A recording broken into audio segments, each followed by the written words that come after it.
الحمد لله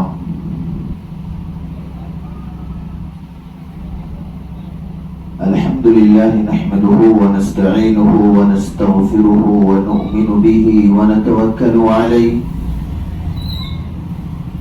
ونعوذ بالله من شرور أنفسنا ومن سيئات أعمالنا من يهده الله فلا مضل له ومن يضلله فلا هادي له ونشهد أن لا إله إلا الله وحده لا شريك له ونشهد أن سيدنا وسندنا ونبينا وحبيبنا وشفيعنا وسندنا ومولانا محمد صلى الله عليه وعلى آله وأصحابه وبارك وسلم تسليما كثيرا كثيرا أما بعد فأعوذ بالله من الشيطان الرجيم بسم الله الرحمن الرحيم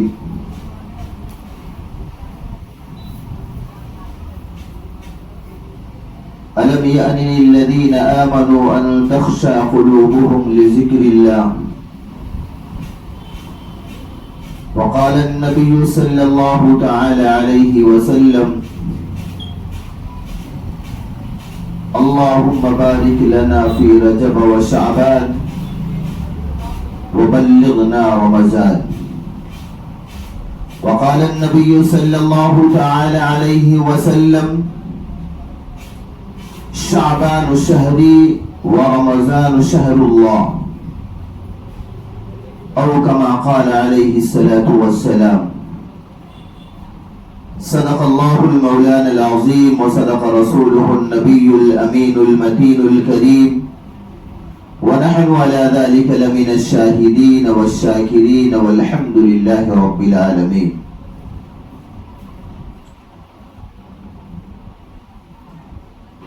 عزیزان گرامی، اللہ جل جلالہ اما نوالہ کا بے انتہا فضل ہوا، اس کا کرم ہوا کہ اللہ پاک نے ہم سب لوگوں کو شعبان المعظم جیسے بابرکت مہینے تک پہنچایا.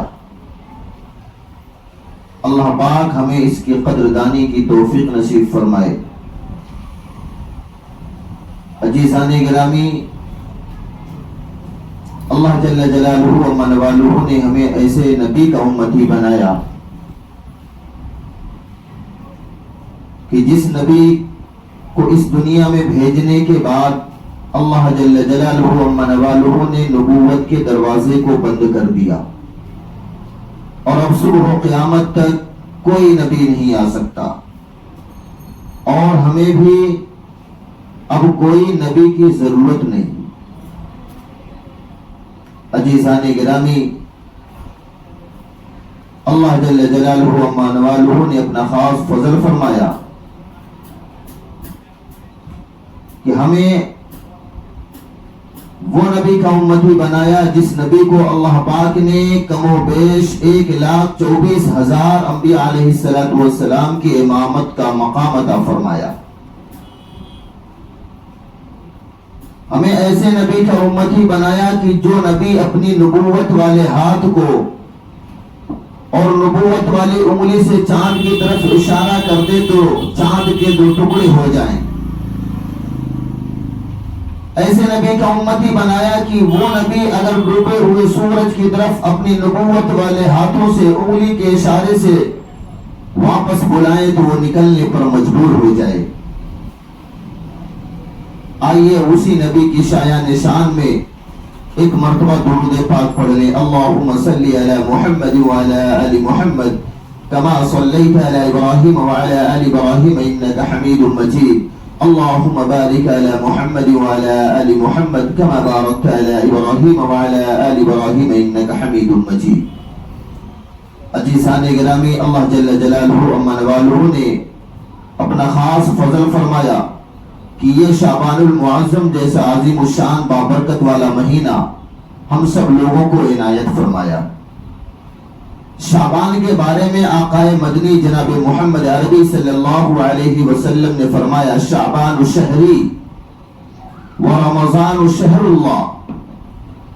اللہ کے پیارے رسول صلی اللہ علیہ وسلم نے فرمایا کہ شعبان کا مہینہ یہ میرا مہینہ ہے، اور رمضان کا مہینہ جو اس کے بعد آنے والا ہے وہ اللہ کا مہینہ ہے. اس مہینے میں اللہ کی خاص عبادت کی جاتی ہے. اللہ نے اس مہینے کو اپنے لیے خاص مقرر فرمایا ہے. اور یہ شعبان میرا مہینہ ہے. اس شعبان کے مہینے میں رمضان المبارک کے لیے تیاریاں کرنا، اپنے نفس پہ کنٹرول کرنا، روزے رکھ کر کے اس کی ہیبٹ کرنا اور عبادت کر کے، تاکہ رمضان میں جب پہنچے تو اس کی عبادت کا مزہ اور ذائقہ ہی الگ ہو. اللہ کے پیارے رسول صلی اللہ علیہ وسلم نے فرمایا شعبان الشہری، یہ میرا مہینہ ہے، ورمضان شہر اللہ، رمضان اللہ کا مہینہ ہے. اس میں اپنے آپ کو پوری طرح سے تیار کر لو کہ تاکہ رمضان المبارک کے مہینے میں پہنچنے تک اللہ کو کس طرح سے راضی کیا جائے، اللہ کو کس طرح سے منوا لیں ہم عبادت کے ذریعے سے. اللہ کی رحمت بہانہ ڈھونڈتی ہے. اور یہ وہی مہینہ ہے جو اپنے آپ کو پوری تیاری کرنے والا مہینہ ہے، تاکہ اللہ کی عبادت کے مزے الگ ملیں. عزیزان گرامی، ایک بہت بڑے اللہ کے ولی جن کو ولیوں کا ولی کہا جاتا ہے، پیران پیر عالم ربانی فیض سبحانی شیخ عبد القادر جیلانی رحمت اللہ علیہ سے ان کے ایک مرید نے سوال کیا اور فرمایا کہ اللہ کے ولی، یہ شعبان کا جو شعبان المعظم کا مہینہ ہوتا ہے، اس شعبان کے معنی کیا ہوتے ہیں؟ تو شیخ عبد القادر جیلانی رحمت اللہ علیہ فرمانے لگے بیٹا میں اس کا معنی کل بتاؤں گا. وہ شخص پریشان ہو گیا کہ یہ اتنے بڑے اللہ کے ولی ہیں، یہ اس دور کے مفتی ہیں، عالم ہیں، حافظ ہیں، محدث ہیں، مفسر ہیں، محقق ہیں، اور یہ ان سے شعبان کے معنی میں پوچھا، یہ کہتے ہیں میں کل بتلاؤں گا.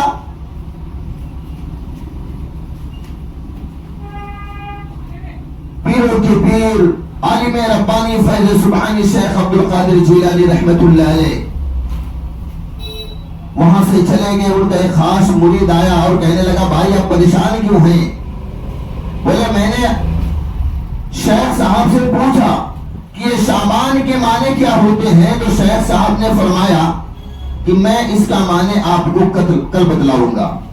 اتنے بڑے عالم اور حافظ، مفتی، مفسر، محدث، محقق، اور ان کو شعبان کا معنی نہیں معلوم.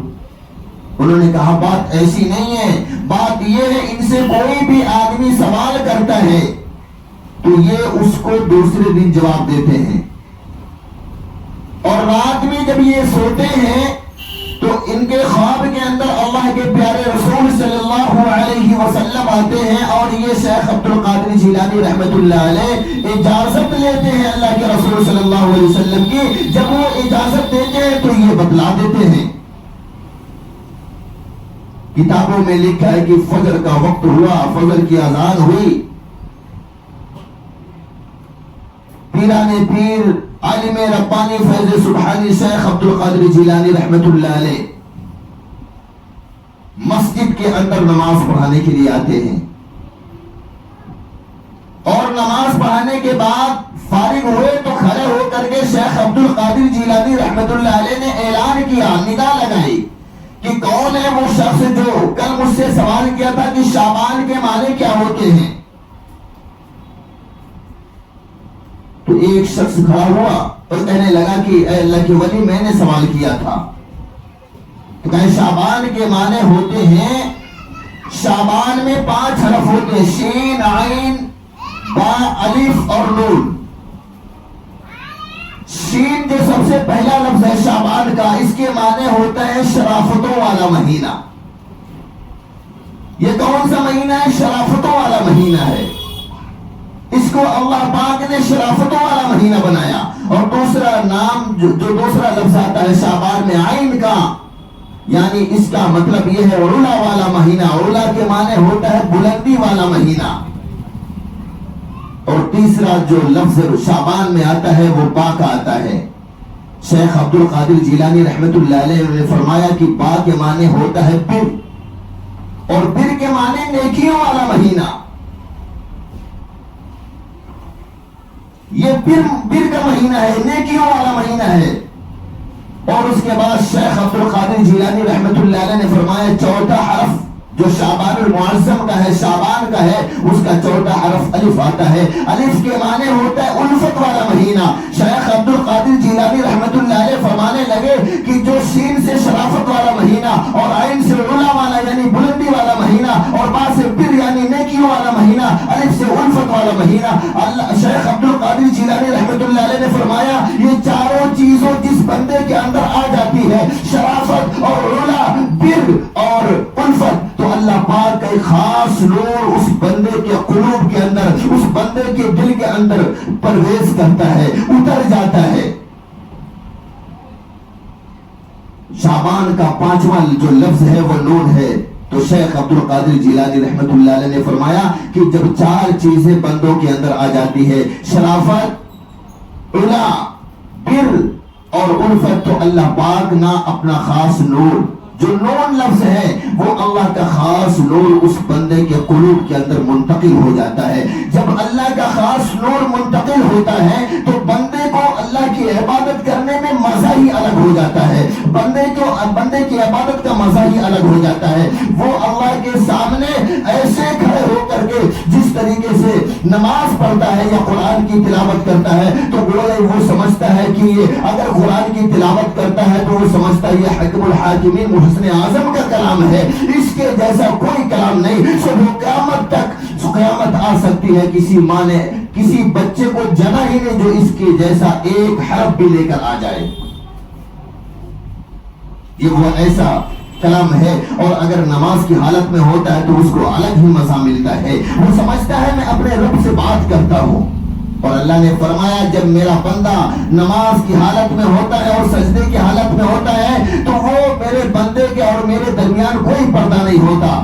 موسیٰ علیہ السلام ایک مرتبہ پوچھے اللہ پاک سے کہ اللہ پاک میں تو تجھ سے باتیں کرتا ہوں, جب میرا دل چاہتا ہے میں کوہ طور پہاڑ پہ آ جاتا ہوں. قرآن میں بھی اللہ فرماتا ہے وَنَادَيْنَاهُ مِنْ جَانِبِ الطُّورِ الْأَيْمَنِ وَقَرَّبْنَاهُ نَجِيًّا, کہ جب میرا موسیٰ مجھ سے باتیں کرنا چاہتا ہے تو کوہ طور پہاڑ پہ آتا ہے, وہ مجھ سے چپ کے باتیں کرتا ہے, میں بھی اس سے چپ کے باتیں کرتا ہوں. جس طریقے سے ایک عاشق اپنے معشوقے سے بات کرتا, معشوق سے بات کرتا ہے, تو میرا موسیٰ جب مجھ سے باتیں کرنا ہوتا ہے تو کوئی تو پہاڑ پہ آتا ہے. ایک مرتبہ حضرت موسیٰ علیہ السلام فرمانے لگے اے اللہ پاک اے الہ العالمین, میں تجھ سے بات کرتا ہوں اور تو مجھ سے بات کرتا ہے, مجھے اتنا بتلا دے تیرے اور میرے درمیان کتنا فاصلہ ہے. اللہ تعالیٰ فرماتا ہے کہ اے میرے موسیٰ تیرے اور میرے درمیان 70,000 نور کے پردے ہیں. موسیٰ علیہ السلام کہنے لگے کوئی تو ایسا ہوگا جو تیرے اور اس کے درمیان کوئی پردہ نہیں ہوگا. اللہ پاک نے فرمایا ہاں اے موسیٰ ہے, جس کو میں آخری نبی بناؤں گا, جس کو میں خاتم الرسل بناؤں گا, جس کے بعد میں نبوت کے دروازے کو بند کروں گا, جس کو میں آسمانی آخری کتاب دوں گا, جس کی حکومت صبح قیامت تک چلنے والی ہے, جس کی شریعت صبح قیامت تک چلنے والی ہے, وہ میں اس دنیا کے اندر تک بھیجوں گا, واپس میں اپنے پاس بلاؤں گا. وہ میں ایک طرف میں رہوں گا اور دوسری طرف وہ میرا نبی رہے گا. وہ مجھ سے باتیں کرے گا, میں اس سے باتیں کروں گا, اس کے اور میرے درمیان کوئی پردہ نہیں ہوگا. اور ہاں موسیٰ میں اس نبی کو ایک ایسی امت عطا فرمانے والا ہوں جو آدم سے لے کے عیسیٰ تک میں نے کسی کو نہیں دیا. وہ نبی کو وہ امت عطا فرماؤں گا اور اس امت کے اوپر نماز کو میں فرض کروں گا. وہ جب نماز پڑھے گی, نماز کی حالت میں ہوگی, وہ سجدے میں جائے گی, جب وہ سجدے میں جائے گی اس کے اور میرے درمیان کوئی پردہ نہیں. اے موسیٰ تیرے اور میرے درمیان 70,000 نور کے پردے ہیں. عزیزان گرامی, شعبان کا مہینہ اللہ کے رسول صلی اللہ علیہ وسلم نے فرمایا شعبان شہری, یہ شعبان کا مہینہ یہ میرا مہینہ ہے. وہ رمضان شہر اللہ, اور رمضان کا مہینہ اللہ کا مہینہ ہے. شعبان سے پہلے رجب کا مہینہ, اللہ کے پیارے رسول صلی اللہ علیہ وسلم جب رجب کا مہینہ آتا تھا تو سارے صحابہ کو جمع فرماتے تھے اور صحابہ کو جمع فرمانے کے بعد ایک دعا سکھاتے تھے، اللہم بارک لنا فی رجب و شعبان وبلغنا رمضان۔ صحابہ اکرام جنب غفیر کے ساتھ بیٹھتے تھے اور اللہ کے رسول سے یہ سیکھا کرتے تھے اس دعا کو۔ اس کے معنی یہ ہے کہ اللہ پاک رجب کی برکتیں اور شعبان کی برکتیں ہم کو عطا فرما اور اس کے بعد ہم کو رمضان تک پہنچا دے۔ رمضان المبارک شعبان کے اندر بھی ایک ایسی رات آنے والی ہوتی ہے کہ اللہ پاک اس رات میں اپنے عرش دنیا کے پہ پہنچتے ہیں، یعنی دنیا کے آسمان پہ پہنچتے ہیں، پہلے آسمان پہ، اور کہتے ہیں، ندا لگاتے ہیں، کون ہے میرا بندہ جو مجھ سے مغفرت مانگے، میں اس کی مغفرت کر دوں۔ اللہ اس مہینے میں بھی اپنے بندوں سے بہت خوش ہوتا ہے۔ ہم قرآن کو پڑھتے ہیں، قرآن سمجھتے نہیں ہیں۔ جب قرآن سمجھیں گے تو پتہ چلے گا الہ العالمین ہم سے کیا خطاب کر رہا ہے، کہنا کیا چاہ رہا ہے۔ ایک بادشاہ گزرے ہیں جن کا نام ہارون رشید رحمت اللہ علیہ، بہت بڑے وقت کے بادشاہ تھے۔ ان کی بیوی حضرت زبیدہ رضی اللہ تعالی، حضرت زبیدہ، وہ حضرت ہارون رشید رحمت اللہ علیہ کے ایک بیٹا تھا، بڑا عیاش تھا، بہت عیاش تھا۔ اللہ نے اس وقت کے بادشاہ کو ولی بنایا، بیوی بھی ایسا کام کر کے اس دنیا سے چلی گئی کہ صبح قیامت تک کے لوگ اس کی مثال پیش کریں گے۔ وہ بھی اللہ کی ولیہ تھی۔ ان کا ایک بیٹا تھا، بہت عیاش تھا، بدماش تھا، کوئی ایسی گناہ اس سے بچتی نہیں تھی۔ رات کا وقت ہوتا، محل کے اندر اس کے لیے بادشاہ نے عالی شان، پورے محل کے اندر ویسا کمرہ نہیں تھا جیسا اپنے بیٹے کے لیے بنوایا تھا۔ بڑے ناز میں بادشاہ اپنے بیٹے کی پرورش کیا، اپنے دوستوں کے ساتھ اپنے کمرے کے اندر غلط کام کرتا تھا، عیاشیاں کرتا تھا، شراب کا دورہ چلتا تھا۔ ایک دن وہ بادشاہ ہارون رشید رحمت اللہ علیہ کے بیٹے نے اپنے کمرے کے اندر اپنے دوستوں کے ساتھ بیٹھا ہوا پارٹی کر رہا، شراب پی رہے ہیں۔ اتفاق سے اس کے پیچھے کی طرف سے ایک قاری صاحب جا رہے تھے اور وہ جاتے جاتے تلاوت قرآن کی کرتے ہوئے جا رہے تھے۔ جب اس کی کھڑکی کے سامنے پہنچتے تو قرآن کی یہ آیت وہ تلاوت کرتے ہوئے جا رہے تھے، أَلَمْ يَأْنِ لِلَّذِينَ آمَنُوا أَن تَخْشَعَ قُلُوبُهُمْ لِذِكْرِ اللَّهِ کہ اللہ کے بندوں کب سدھرو گے؟ ابھی وہ وقت نہیں آیا اللہ سے محبت کرنے کا، اللہ سے تعلق کرنے کا، ابھی وہ وقت نہیں آیا ہے۔ کب سدھرو گے اے اللہ کے بندوں، کب سدھرو گے؟ اتنا سننا تھا۔ یہ قرآن کی آیت اس ہارون رشید رحمت اللہ علیہ کے بیٹے کے کان میں جب پڑتی ہے تو اس کے ہاتھ کپ کپانے لگتے ہیں، اور ہاتھ کے اندر شراب کا جام پکڑا ہوا تھا، شراب کی بوتلیں پکڑا ہوا تو وہ کپ کپاتے ہاتھ سے چھوٹتی ہے اور زمین پر گر جاتی ہے، اور کہتا ہے کہ اللہ اب میں سدھرنے چاہتا ہوں، اللہ تو نے کہہ دیا، میرے کان میں آواز پہنچی، اب میں تیرا بننا چاہتا ہوں، اب میں اپنے گناہوں سے توبہ کرنا چاہتا ہوں، اب میں تیری طرف آنا چاہتا ہوں۔ وہ کہتا ہے کہ اللہ پاک میں اب اپنے گناہوں سے توبہ استغفار کرنا چاہتا ہوں۔ کتابوں میں لکھا ہے کہ اپنے دوستوں کو وہ ہارون رشید رحمت اللہ علیہ کا بیٹا جو تھا وہ بھگا دیا اور کہتا ہے آپ لوگ چلے جاؤ، اب میں سدھر جاؤں گا، اب میں اپنے رب کو راضی کر لوں گا، اب میں اپنے رب سے رشتہ نہیں توڑوں گا۔ وہ فوراً کہتے ہیں کہ وہ سجدے میں گیا اور اللہ پاک سے خوب رو رو کے دعائیں کرنے لگا۔ اس کے بعد باہر نکلتا ہے اور اپنے والد ہارون رشید رحمت اللہ علیہ سے کہتا ہے کہ میرے والد میں اب یہ گھر چھوڑ کر جا رہا ہوں، میں اللہ کی تلاش میں نکلنے جا رہا ہوں، میں اللہ کو ڈھونڈنے نکلنے جا رہا ہوں، اب میں اس گھر میں نہیں رہوں گا۔ ہارون رشید رحمت اللہ علیہ نے کہا میرے بیٹے، اے میرے صاحبزادے، اے میرے دل کے ٹکڑا، تم کو میں نے بڑے ناز و نخرے سے پالا ہے، تم نے گدے کے اوپر بچپن سے لے کے ابھی تک سوئے ہو، مخملی گدے کے اوپر سوئے ہو، تم چٹائی پر اور ادھر ادھر کیسے سو سکتے ہو، تم کو نیند ہی نہیں آ سکتی۔ وہ ہارون رشید رحمت اللہ علیہ کے بیٹے نے کہا، کیا خوبصورت جواب دیا، بولے ہاں ابو جان آپ صحیح فرما رہے ہیں، لیکن ان گدوں پہ، مخملی گدوں پہ رب نہیں ملتا، رب تو مسلح پہ ملتا ہے، میں رب کی تلاش میں نکل رہا ہوں، میں اپنی ساری عیش و عشرت پر اپنے ٹھوکر مار رہا ہوں، اپنی عیش و عشرت کی زندگی پہ لات مار رہا ہوں, میں اپنے رب کی تلاش میں نکلنے جا رہا ہوں. میرا رب کہتا ہے الم یأن للذین آمنوا ان تخشع قلوبهم لذکر اللہ. اے میرے بندوں کب سدھرو گے؟ اب میرا سدھرنے کا وقت آ گیا ہے. ہارون رشید رحمت اللہ علیہ کہنے لگے, فرمانے لگے اپنے بیٹے سے کہ اے میرے بیٹے اگر تم جا رہے ہو تو جاؤ. وہ بھی اللہ کے ولی تھے, وہ کہنے لگے جاؤ, لیکن یہ میری انگوٹھی ہے, ایک انگوٹھی دیتے ہیں اس میں کروڑوں دینار کے درہم کے ہیرے لگے ہوئے تھے. وہ کہنے لگے میرے بیٹے یہ انگوٹھی لے لے, اور اگر کبھی تجھے کسی قسم کی پریشانی ہوگی اس میں سے ایک ہیرا نکالنا اور بیچنا, کئی سالوں تک تیرا خرچ چلتا رہے گا. وہ بڑے اصرار کے بعد ہارون رشید رحمت اللہ علیہ کا بیٹا وہ انگوٹھی کو لیتا ہے اور اپنی انگلی میں ڈالتا ہے. اس کے بعد پھر گھر سے نکلنے لگتا ہے. اندر ماں جائے نماز پر قرآن کی تلاوت کر رہی تھی جن کا نام زبیدہ تھا. انہوں نے کہا میرے بیٹے, اے میرے لخت جگر نور نظر بیٹے, تم گھر سے جا رہے ہو اور اللہ کی تلاش میں جا رہے ہو, تم میرے پاس آ جاؤ. تمہارے والد نے تم کو انگوٹھی دیا ہے, یہ جائے نماز کے اوپر رحل رکھی ہوئی ہے اور اس رحل پہ قرآن رکھی ہوئی ہے.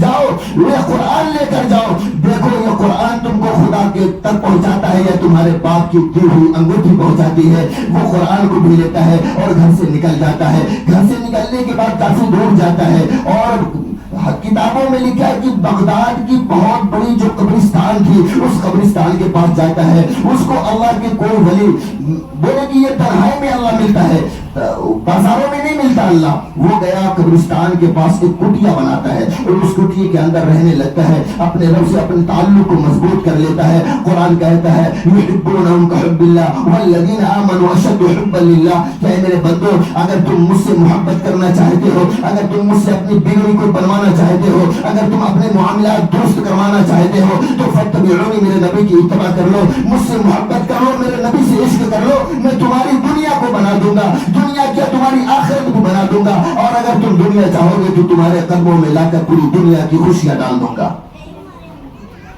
اسی کو قرآن میں اللہ نے فرمایا قل ان کنتم تحبون اللہ فاتبعونی. عزیزان گرامی, اللہ جل جلالہ و منوالہ نے اپنے ملنے کا بھی, اپنے آپ کو راضی کرنے کا بھی طریقہ بتلا دیا. شیخ عبد القادر جیلانی رحمت اللہ علیہ نے فرمایا تھا شعبان کے 5 حرف ہیں اور اس کے معنی یہ ہوتے ہیں. بادشاہ ہارون رشید رحمت اللہ علیہ کا بیٹا جب نکل کے گیا تو ان کا معمول تھا کہ مزدوری کرتا تھا, ہفتے میں 1 دن مزدوری کرتا تھا. اس وقت کا ایک بہت بڑا بیپاری تھا جو بہت بڑا بزنس مین جس کو کہتے ہیں. اس کے گھر میں کچھ کام نکل گیا, گارا ماٹی کا کام کرتے تھے. تو یہ صبح وہ کیا کرتے تھے, ایک چوک چوراہے پہ بیٹھتے تھے, وہاں پہ لوگ مزدور ڈھونڈنے کے لیے جاتے تھے, وہاں سے مزدور کو ڈھونڈ کر اپنے گھر پہ لاتے تھے اور مزدوریاں کرواتے تھے. اس آدمی کا نام تھا ابو عمر نام تھا. وہ آیا اور اس چوک پہ پہنچا تو دیکھا کہ یہ بچہ قرآن ہاتھ میں لیا ہوا ہے, قرآن کی تلاوت کر رہا ہے, یہ مزدور ہے. ان کا دل ان کی طرف مائل ہوا ابو عمر کا. وہ ان کے پاس آئے, بولے بیٹا تم مزدور ہو؟ انہوں نے کہا ہاں میں مزدور ہوں. تو بولے آپ میرے گھر پہ مزدوری کرو گے؟ انہوں نے کہا ہاں میں مزدور ہوں تو مزدوری کروں گا, لیکن میری کسی کے ہاں مزدوری کرنے جانے سے پہلے 3 شرط ہوتی ہے, وہ اگر قبول کرتے ہیں تو میں اس کے گھر پہ مزدوری کرنے جاتا ہوں. ہارون رشید رحمت اللہ علیہ کے بیٹے نے جب یہ کہا تو ابو عمر نے حیران ہو کر کہنے لگا کہ بھائی جو مالک ہوتا ہے وہ شرط لگاتا ہے یا نوکر کام کرنے والا شرط لگاتا ہے؟ انہوں نے کہا بھائی میرا ہے معمول, میں کسی کے ہاں کام کرنے جاتا ہوں تو 3 شرط میری ہے, اگر وہ مانتے ہیں تو میں جاتا ہوں. ابو عمر نے کہا ٹھیک ہے میرے بھائی اب بتلائیے, سننے میں کیا جاتا ہے. انہوں نے کہا سب سے پہلی شرط یہ ہے کہ میں 3 درہم لوں گا. ابو عمر نے کہا میں تو بڑا خوش ہو گیا. اس وقت مارکیٹ میں جو ریٹ تھا مزدوروں کا 4 درہم تھا, اور کہا کہ میں بہت خوش ہو گیا, میں تو سمجھا یہ تو کم مانگ رہا ہے.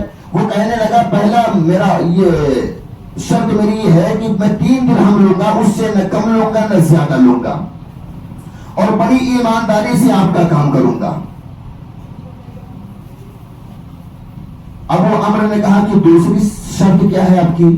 انہوں نے کہا دوسری شرط یہ ہے کہ جب مسجد میں اذان ہوگی مؤذن پکارے گا حی علی الصلاۃ حی علی الفلاح، اس وقت میں کام کیسا بھی کرتا رہوں گا، چھوڑ چھاڑ کے فوراً میں مسجد جاؤں گا، نماز با جماعت پڑھوں گا اور خشوع اور خضوع کے ساتھ پڑھوں گا، نماز پڑھ کے جلدی آ جاؤں گا، لیکن میں اطمینان بخش نماز پڑھوں گا، اطمینان کے ساتھ نماز پڑھوں گا۔ بولے تیسری شرط کیا ہے؟ کہ تیسری شرط میری یہ ہے کہ آپ مجھ سے کوئی سوال نہیں کریں گے، تیسری شرط میری یہ ہے کہ آپ مجھ سے کوئی سوال نہیں کریں گے۔ انہوں نے کہا ٹھیک ہے، لے کر کے آئے اپنے گھر پہ اور کام بتلا دیے، یہ دیوار کا کام ہے، یہ گارا ماٹی کا کام ہے، یہ یہاں پہ سامان رکھا ہوا ہے، بنائیے اور اس کو کام کیجیے۔ کہہ کے ابو عمرو نے اپنے بیٹے کو وہاں پہ چھوڑا اور اپنا چلا گیا کاروبار پہ، دکان پہ۔ کتابوں میں لکھا ہے کہ ظہر کی اذان ہوئی، اذان شروع ہوئی، کام بند کر دیا اور ابو عمرو کے بیٹے کو بھی لیا ساتھ میں، نماز کے لیے مسجد گیا، مسجد سے نماز پڑھنے کے بعد پھر واپس آیا، عصر کی اذان ہوئی، نماز کام بند کیا، نماز پڑھنے گیا۔ عصر کے بعد وہ جو ابو عمرو تھا وہ اپنی دکان پہ سوچا اب تو مغرب کا وقت ہونے والا ہے، میں دکان فٹ فٹ بند کروں اور فوراً پہنچوں، اس مزدور کی بھی مزدوری دینا ہے مجھے۔ وہ فوراً اپنی دکان سے نکل کے گھر پہ آتے ہیں، تو گھر پہ پہنچنے سے پہلے اس کے بیٹے کی نظر اپنے باپ یعنی ابو عمرو کے اوپر پڑتی ہے، وہ دوڑتا ہوا آیا اور کہنے لگا ابو آپ نے تو فرشتہ لے کے گھر میں آ گئے، یہ مزدور نہیں ہے، یہ تو فرشتہ ہے، کافی عرصے کے بعد تو میں خود آج ظہر اور عصر کی نماز با جماعت جا کے مسجد میں پڑھا ہوں، یہ مجھے لے کر گئے ہیں اور کام ایسا کیے کہ اتنا 3 مزدور نہیں کام کر سکتا۔ ابو عمرو جو تھا بڑا خوش ہوا، وہ اپنی جیب سے 4 درہم نکالے، 4 درہم نکالنے کے بعد اس کو دیے۔ وہ جب دیکھے تو اس نے 1 درہم نکال کے واپس دیا، بولا کہ میری شرط جو کام کی تھی 3 درہم پہ میں آیا تھا، میں نہیں لوں گا۔ انہوں نے کہا بیٹا اچھا اپنا نام تو بتلا کے جاؤ۔ میں نے کہا میری شرط یہ بھی تھی آپ مجھ سے کوئی سوال نہیں کریں گے، آپ مجھ سے کوئی سوال نہیں کریں گے۔ انہوں نے کہا ٹھیک ہے۔ اب ابو عمرو کہنے لگا کہ اس بچے کی محبت میرے دل میں اتنا اتر گئی کہ مجھے ایسا محسوس ہونے لگا یہ میرا بیٹا ہے۔ تھوڑا کام باقی رہ گیا تھا، میں واپس پھر گیا چوک پہ ڈھونڈنے کے لیے، میری نظریں اسی مزدور کی تلاش میں تھی اور وہ مزدور اس چوک پہ نہیں تھا۔ میں نے ان کے ساتھیوں سے پوچھا بھائی وہ آدمی کدھر ہے؟ بولے وہ جو نام نہیں بتلا تھا، بولے ہاں وہی مزدور، بولے وہ اس کا یہ کام 1 ہفتے میں 1 ہی دن کرتا ہے وہ بندہ۔ اس نے پوچھا بھائی آخر ایسا کیوں کرتا ہے کہ ہفتے میں 1 دن کام کرتا ہے؟ کہ ہم لوگوں نے بھی ان سے پوچھا تھا کہ آخر ہفتے میں 1 دن کیوں کام کرتے ہو؟ انہوں نے کہا پورے ہفتے کے میرے خرچ جو ہے 3 درہم ہے، میں 1 دن کام کر لیتا ہوں، 1 ہفتے میرے خرچے چلتے ہیں۔ تو ابو عمرو نے واپس چوک سے گھر پہ آئے، وہ سوچا چلو ٹھیک ہے واپس ہفتے کے دن جائیں گے۔ ہفتہ آیا پھر واپس گیا تو پتا چلا کہ وہ ہے نہیں یہاں پہ۔ بولے کہاں ہے؟ بولے آج اس کی تو کام کرنے کا دن ہے۔ بولے ہاں اس کی 2 دن سے طبیعت خراب ہے۔ بولے ابو عمرو نے پوچھا بھائی آپ لوگ تو اس کے ساتھی ہیں، اس کا گھر معلوم ہوگا، ایڈریس معلوم ہوگا، مجھے بتلا دو میں جاؤں گا ملنے کے لیے۔ ابو عمرو نے کہا جب اس کی طبیعت کا میں سنا تو میرے دل میں جیسے کرنٹ لگ گیا اور میں سمجھا یہ تو میرے بیٹے کے جیسا ہے۔ میں بہت پریشان ہوا۔ لوگوں نے کہا وہ بغداد کے اندر جو سب سے بڑی قبرستان ہے، اس قبرستان کے پاس چھوٹی سی کٹیا ہے، جھوپڑی ہے، اس کٹیا کے اندر اکیلا تر و تنہا رہتا ہے۔ ابو عمرو نے کہا میں فوراً بغداد کی بڑی قبرستان کے پاس پہنچا تو دیکھتا ہوں واقعی میں چھوٹی سی کٹیا مجھے نظر آئی اور میں گیا، دروازہ ٹھوکا، جب نوک کیا تو اندر سے آواز آئی ابو عمرو اندر آ جاؤ کوئی نہیں ہے۔ میں بڑا پریشان ہوا، میں اندر گیا اور میں نے کہا تم کو میرا آنے کا کیسے پتا چلا؟ بولے جو اس کا ہو جاتا ہے پوری دنیا اس کے سامنے اللہ شیشے کی طرح کر دیتا ہے. جو رب کا ہو گیا اس کا سب ہو گیا. اسی کو اللہ کے پیارے رسول صلی اللہ علیہ وسلم نے فرمایا اسمع یسمع لکا، کہ اللہ کے بن جاؤ اللہ تمہارا بن جائے گا. اللہ کے سامنے جھک جاؤ پوری دنیا اللہ تمہارے سامنے جھکا دے گا. اللہ کے سامنے اپنے ہاتھوں کو پھیلا دو اللہ پوری دنیا کی خوشیاں تمہارے دامن میں لا کے نہیں ڈالے گا تو رب نہیں کہنا. اس کے بعد ابو عمرو کہنے لگا میں نے اپنے ہاتھ کو اس کی پیشانی پہ رکھا تو بخار کی شدت بہت تیز تھی، بخار بہت تیز چڑھا ہوا تھا. میں نے کہا میرے بیٹے میرا ایک پہچان کا حکیم ہے وہ بہت اچھا علاج کرتا ہے، میں اس کو بلاتا ہوں وہ ابھی آپ کا علاج کرے گا، آپ ٹھیک ہو جائیں گے. وہ کہنے لگا مزدور کی اے ابو عمرو ابھی کوئی ضرورت نہیں ہے، میرا رب تو ملاقات کے لیے مجھے بلا رہا ہے، اب تو بہت لیٹ ہو گئی، اب تم حکیم طبیب ڈاکٹر کو بڑے سے بڑے بلا لو، میں اب رکنے والا نہیں ہوں. تو انہوں نے کہا ابو عمرو نے کہا بیٹا آخر کچھ اپنا نام تو بتلاتے جا. انہوں نے کہا نہیں سوال آپ نہیں کریں گے اور اگر آپ کچھ کر سکتے ہیں تو میرا جو کام کر دیجئے. وہ ابو عمرو کہنے لگا اے میرے بیٹے بتلائیے وہ کون سا کام کرنا ہے. وہ اپنے جیب کے اندر ہاتھ ڈالا اور 3 درہم نکالے اور انہوں نے کہا یہ آپ ہی کے گھر کے درہم ہے، میں نے پچھلے ہفتے مزدوری کی تھی، اس کے بعد میری طبیعت خراب ہوئی، خرچ میں نہیں آیا، یہ 3 درہم آپ پکڑیے اور جب میرا انتقال ہو جائے اس 3 درہم کے جائز کمائی کی حلال کمائی کی میرا کفن خریدنا اور اس میں سے اگر کچھ بچے گا تو صدقہ کر دینا. بولا دوسرا کیا ہے؟ بولا دوسرا کام میرا یہ ہے. اپنے جیب کے اندر ڈالا ہاتھ اور انگوٹھی کو نکالا اور قرآن اٹھا کر دیا. بولا یہ چیز اس وقت کے جو بادشاہ ہے جس کا نام ہارون رشید رحمت اللہ علیہ ہے ان کے پاس لے کے چلے جانا اور یہ ان کو دے دینا. اتنا کہا اس کے بعد کتابوں میں لکھا ہے کہ اس مزدور نے کلمہ پڑھا لا الہ الا اللہ محمد رسول اللہ اور روح پرواز کر گئی. انا للہ و انا الیہ راجعون. اور انہوں نے کہا تھا کہ میرے جنازے پہ کسی کو بلانا نہیں. ابو عمرو کہنے لگا کہ یہ وصیت کے وقت مجھ سے کہا اور انتقال ہو گیا، میں تو تڑپ گیا. پھر مزدور کو میں نے ایک بلایا، قبر کھدوائی، مارکیٹ میں گیا، جنازہ کفن خرید کے لایا اور میں سمجھا میں ہوں اور یہ مزدور ہے، تیسرا آدمی کوئی نہیں ہے، کون جنازے کی نماز پڑھائے گا. جنازے کو جب ہم میت کو نہلائے کفنائے باہر لے کے جانے لگے تو دیکھیں اتنا بڑا مجمع. وہ ابو عمرو کہنے لگا میں بغداد میں اپنی 55 سے لے کے اتنی عمر تک گزار دیا لیکن کسی کے جنازے میں اتنی پبلک نہیں دیکھی تھی. جنازہ ہوا، ابو عمرو کہنے لگے مٹی ڈالنے قبر بن گئی، سارے لوگ چلے گئے، مزدور بھی چلا گیا، میں اکیلا تر و تنہا اس کی قبر پر بیٹھا رہا اور روتا رہا، اپنے اشک آنکھوں سے گراتا رہا اور کہتا رہا اے میرے پیارے تو اللہ کا بہت بڑا ولی لگتا ہے، تو جاتے جاتے بھی اپنا نام نہیں بتلا کے گیا. کافی دیر ہو گئی، اس کے بعد میں اٹھا، اس کی وصیت مجھے یاد تھی کہ یہ 2 سامان لے کر جا کر کے وہاں پر پہلے تو ہو گئی، دوسری لے کے جا کے ہارون رشید بادشاہ جو وقت ہے اس کے پاس پہنچانا ہے. وہیں سے میں نکلا اور ہارون رشید کے دربار پہ پہنچا اور میں نے ایک بندے سے کہا بھائی بادشاہ سے بولیے کہ ابو عمرو آیا ہوا ہے اور وہ اس کے پاس آپ کی کچھ امانتیں ہیں وہ آپ کے پاس لایا ہے. اندر گیا وہ شخص اور بادشاہ سے بولا، بادشاہ نے کہا بولا کے لاؤ.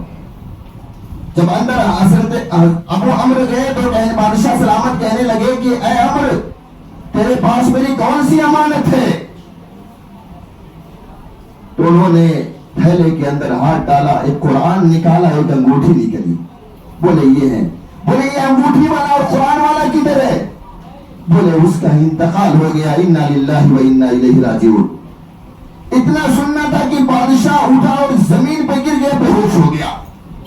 لوگوں نے پانی کے چھینٹے مارے، تلوے پہ مالش کی. کافی دیر کے بعد جب ہوش آیا تو کہنے لگا ابو عمرو اس بندے کی قبر پر مجھے لے کے چل، تیرے اور میرے علاوہ تیسرا کوئی نہیں ہونا چاہیے. ابو عمرو نے کہا میں اس بادشاہ ہارون رشید کو میں اپنے ساتھ لے کے بغداد کی قبرستان پہنچتا ہوں اور میں نے دور سے کہا وہ قبر ہے. وہ بادشاہ دوڑتا ہوا اس قبرستان پہ گیا اور گر گیا، پکڑ لیا قبر کو، اس کی مٹی اٹھا کے اپنے چہرے پہ لگانے لگا، بے تحاشا رونے لگا اور کہنے لگا میرے بیٹے تو چلا گیا اس دنیا سے۔ تو وہ ابو عمرو کہنے لگے میں بڑا پریشان تھا کہ وقت کا بادشاہ ہے اور اس مزدور کی قبرستان پہ آ کے اس کی قبر پہ آ کے اس کی قبر کی مٹی کو اپنے چہرے پہ لگاتا ہے اور اس طرح سے تڑپتا ہے۔ میں نے کہا بادشاہ آپ یہ بتلا دیجئے کہ آخر یہ مزدور کون تھا؟ آج تک تو یہ مزدور چلا گیا دنیا سے، میں پتہ اس سے نہیں لگا سکا، نہ اس نے اپنا مجھے نام بتلایا ہے۔ بادشاہ سلامت کہنے لگا ابو عمرو یہ کوئی اور نہیں تھا، یہ مزدور نہیں تھا، یہ میرا بیٹا تھا، شاہی محل کا وارث تھا، میری سلطنت کا وارث تھا۔ یہ بڑا ظالم تھا، بڑا گنہگار تھا، بڑا عیاش تھا۔ ایک دن کی بات ہے، یہ اپنے محل کے اندر، جو ہمارے محل ہے اس محل کے اندر سب سے خوبصورت اسی کا کمرہ تھا اور یہ اپنے کمرے کے اندر عیاشیاں کرتا تھا، اپنے دوستوں کو لے کر کے شراب کا دورہ چلایا کرتا تھا۔ اس کے محل کے اندر ناچنے والیاں بھی آتی تھی، گانے والیاں بھی رہتی تھی جو پوری راتوں کو رنگین کرتی تھی۔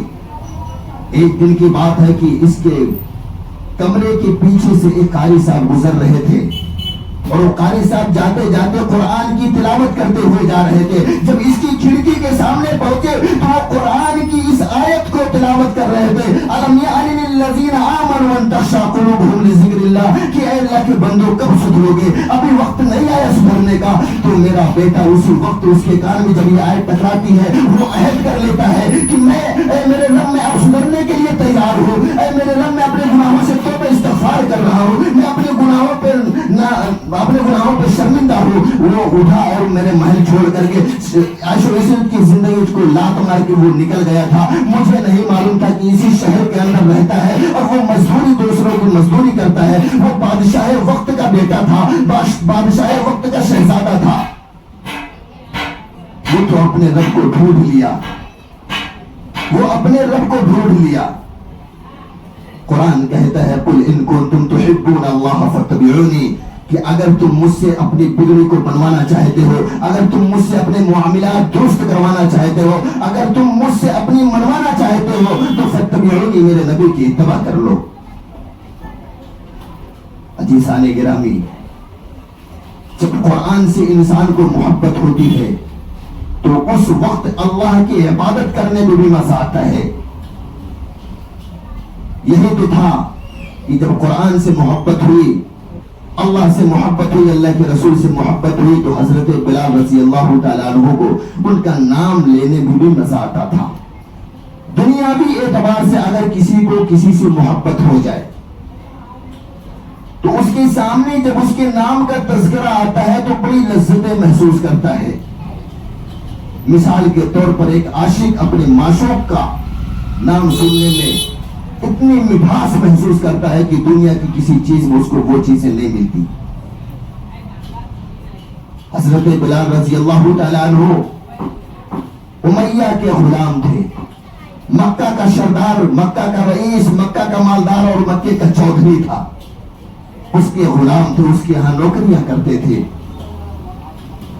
لیکن احد بہت مشہور واقعہ ہے کہ جب احد کہتا تھا تو امیہ ایک مرتبہ کا واقعہ ہے کہ لے کر کے آیا مکے کے میدان میں اور اتنا مارا کہ سر مبارک سے لے کے پیر کے ناخن تک زخموں سے چور کر دیا۔ اور جب تھک گیا تو اپنے دوست ابو جہل کو بلاتا ہے اور کہتا ہے اس کو اتنا مارو کہ ختم ہو جائے۔ ابو جہل بھی بہت مارا۔ اس کے بعد ابو جہل جب تھک جاتا ہے تو مکہ کے شریف بدماش لڑکوں کو بلاتا ہے اور ان کے حوالے کر دیتا ہے، بولا اس کو مارو جتنا مار سکتے ہو، یہ ختم ہو جائے چلے گا۔ مکہ کے جو شریف بدماش لڑکے تھے وہ بھی مارتے مارتے تھک گئے، حضرت بلال زمین پر گر گئے۔ ابو جہل نے بھاری پتھر اٹھایا اور ان کے سینے پر پٹک دیا، چیخیں نکل گئی، تڑپ رہے، زخموں سے بدن چور ہے۔ سارے لوگ مار کے جب چلے گئے تو اسی راستے سے حضرت ابو بکر صدیق رضی اللہ تعالیٰ عنہ کا گزر ہوا۔ انہوں نے دیکھا کہ بلال زمین پر پڑے ہوئے ہیں، ان کے سینے پر بھاری پتھر پڑا ہوا ہے اور چیخ رہے ہیں۔ وہ آتے ہیں اور اپنے ہاتھوں سے پتھر سائڈ کرتے ہیں اور ان کو اٹھا کے بیٹھاتے ہیں، زخموں کو دھلتے ہیں اور کہتے ہیں کہ اے بلال تجھے کس نے مارا؟ انہوں نے کہا کہ مجھے ابو امیہ نے بھی مارا ہے، ابو جہل نے بھی مارا ہے، اور مکہ کے شریر بدماش لڑکوں نے مجھے مارا ہے۔ بولے کیوں مارے؟ انہوں نے کہا صرف میں احد احد کہتا تھا، یہی میرا جرم ہے، اس کی وجہ سے انہوں نے مجھے مارا ہے۔ تو ابو بکر صدیق رضی اللہ تعالیٰ عنہ کہنے لگے کہ اے بلال، اب احد احد کہنا ہے تو اپنے دل کے اندر کہہ لے، اپنے دل کے اندر کہہ لے۔ حضرت بلال کہہ کر چلے گئے۔ دوسرے دن پھر وہی حادثہ پیش آیا، امیہ نے مارا، ابو جہل نے مارا، شریف مکہ کے شریف بدماش لڑکوں نے مارا، اور پھر اسی جگہ پہ چت پڑے ہوئے، وہاں پر سینے کے اوپر بھاری پتھر پڑا ہوا ہے۔ دوسرے دن ابو بکر پھر آ رہے ہیں اسی راستے سے اور دیکھتے ہیں کہ ابو بلال، حضرت بلال تڑپ رہے ہیں۔ وہ آتے ہیں، پتھر کو ہٹاتے ہیں، پھر ان کو اٹھا کے بیٹھاتے ہیں اور ان کے زخموں کو صاف کرتے ہیں۔ کہتے ہیں بلال میں نے تجھ سے کہا ہے نا، دل میں کہہ لیا کر، کیوں زبان سے آدھ آدھ کہتا ہے؟ انہوں نے پیچھے سے حضرت ابو بکر کا دامن پکڑا اور کہا کہ اے ابو بکر، مکے کی مارکیٹ میں جاتے ہو، اگر ایک مٹی کا برتن تم کو خریدنا ہوتا ہے تو اس کو ہاتھ میں لینے کے بعد اس پہ تالیاں بجا بجا کے دیکھتے ہو کہ کہیں سے سوراخ تو نہیں ہے، کہیں سے لیکیج تو نہیں ہے۔ اسی طریقے سے میرا رب میرے دل کے اندر جو وہ نور کے برتن کو رکھا ہے، ایمان کے برتن کو رکھا ہے، اس کو بھی ٹھوک بجا کر دیکھتا ہے کہیں بلال کے دل میں سوراخ تو نہیں ہے، اس کے ایمان میں سوراخ تو نہیں ہے، اس کے ایمان میں لیکیج تو نہیں ہے۔